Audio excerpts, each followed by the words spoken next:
On Sunday, we were reminded that Jesus had to become fully human in order to be our high priest. But how important really is that? This is your midweek moment, and it begins now.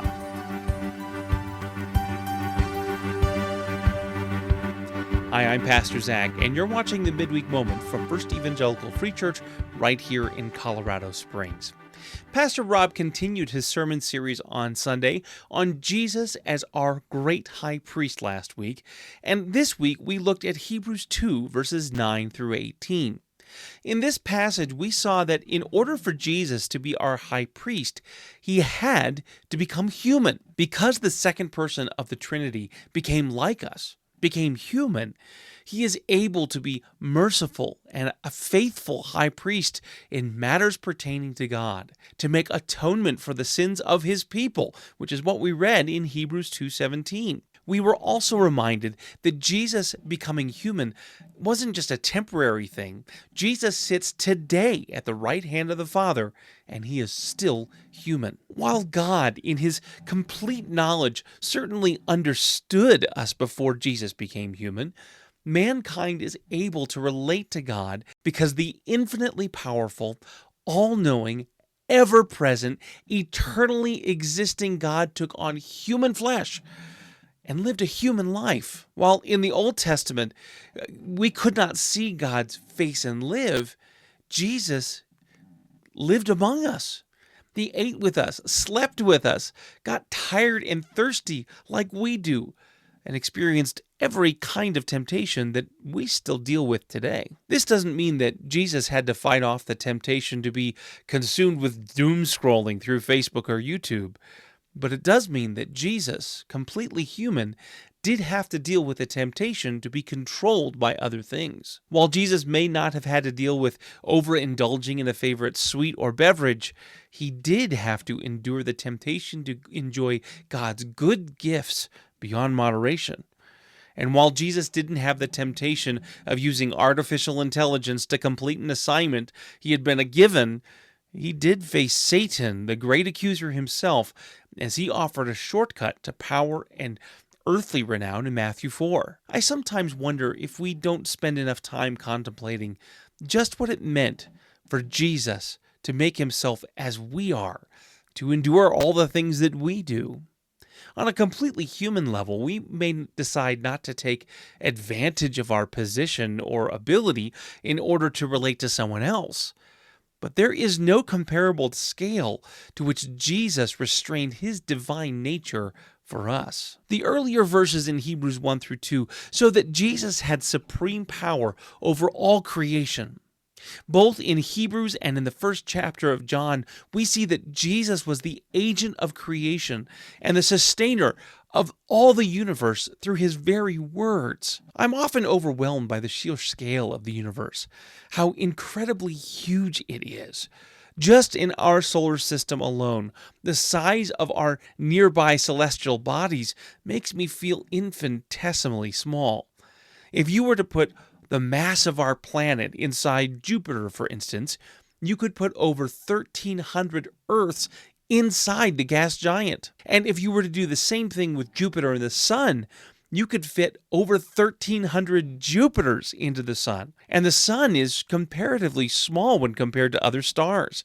You could fit approximately 700 million stars the size of our Sun into Betelgeuse, a red giant that is one of the brightest stars in the night sky. And I feel small next to tall buildings. Our universe is also incredibly small. There are approximately 1.5 sextillion water molecules in a single drop of water. And a sextillion is a 1 with 20 zeros behind it. That number is so large, our brain just says, that's big. We can't comprehend a number that large. And every one of those molecules has 3 atoms, and part of those atoms are even smaller elements like protons and neutrons and electrons, and those are made up of even smaller still elements like quarks and leptons. Well, to be sure, I'm geeking out a little bit over some science of scale, but it does us good to remember that all the magnitude and complexity of our universe was created by And the energy that keeps it from breaking into chaos comes from the same person who became human so that we could know the face of our Creator. The Creator of the cosmos willingly died in our place so that we could once again have a relationship with God. It's easy to forget how incredible it was that God not only became man so that we could see him, but died so that we could know him. And even after all that, he still today serves as our high priest, representing the very people he died for to the most holy God. God loves his people so much that he was willing to limit all the power, presence, and privilege of his deity so that we might be saved. This is our high priest, our intercessor, the one who stands as our advocate before God. And if he loved us that much, there is nothing we can't bring to him. If you struggled with a temptation or given in to temptation, you can bring that before God. Whether it's a lack of self-control, thoughts you might be ashamed of, or actions or words that caused harm to someone else, you can bring all of those and more to Jesus. The God of the galaxies loves you so much that he still bears human flesh, still sanctifies us, still makes our case before God. So even today, bring your burdens to him. He will give you rest. You know, the summer season is on us, and we're a little lighter on the events that are going on in our church. But continue to pray for First Free as we pursue our move up the hill and as we continue to minister right where we are. There are groups meeting throughout the month, and if you're looking for additional ways beyond Sunday morning to connect with other believers here at First Free, head to our website at onefreechurch.org and just go to the Connect tab on our website. You'll have a bunch of things that'll drop down. You click those. We have all of those groups listed there. That's a great way for you to continue to connect with other believers right here at First Free. We do have a giveaway this week, and before I forget, because I know I forgot last week, the giveaway of C.S. Lewis's Mere Christianity did end last week, and we have another book to offer for the month of June, Tim Keller's Reason for God. If you've wondered how to communicate with the contemporary, increasingly secular world, this book is for you. If you've never read any of Tim Keller's works, you will be amazed at how well he communicates at every level the need our world has for its creator God.